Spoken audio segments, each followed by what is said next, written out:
Γεια σας, είμαι η κυρία Μέρη. Διαβάζω το φλιτζάνι και το πιατάκι.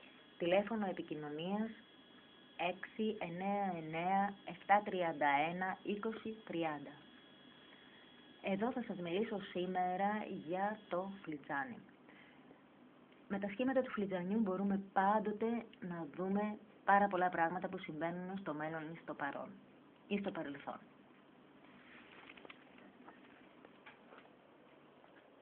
Τώρα, σχήματα που είναι κοντά στο χερούλι του φλιτζανιού μας λένε τα πράγματα που θα γίνουν τώρα.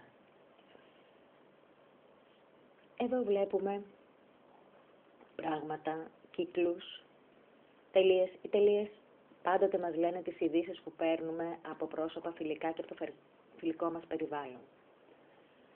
Άτομα με μορφές που φοράνε παντελόνι είναι άτομα. Άντρες. Τα παντελόνια πάντοτε δείχνουν ότι πάντοτε κάποιο αντρικό πρόσωπο υπάρχει στη ζωή μας και τη βασανίζει. Αρνητικά στοιχεία είναι και στενάχωρα όσα έχουν μαύρες τελείες και είναι μαύρα. Τα λευκά και τα ανοιχτά είναι χαρά, χαρούμενα γεγονότα.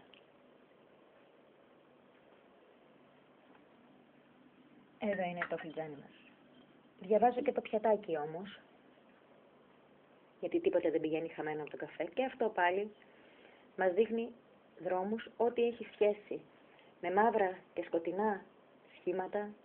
Είναι οι εχθροί, είναι οι αρνητικότητες που περιβάλλουν το άτομο. Βλέπουμε πρόσωπα, το φλιτζάνι. Τα πρόσωπα είναι πάντοτε άτομα που συναντάμε τη σημερινή μέρα και υπάρχουν και άλλα σημάδια στον καφέ που μπορεί κανείς να διαγνώσει. Σε άλλο βίντεο θα σας μιλήσω πώς μπορούμε να διαγνώσουμε τα σημάδια του καφέ με ζώδια, γιατί έχει και ζωδιακούς κύκλους μέσα, τα οποία εσείς δεν μπορείτε να τα δείτε, αλλά εγώ τα διακρίνω εδώ αυτή τη στιγμή.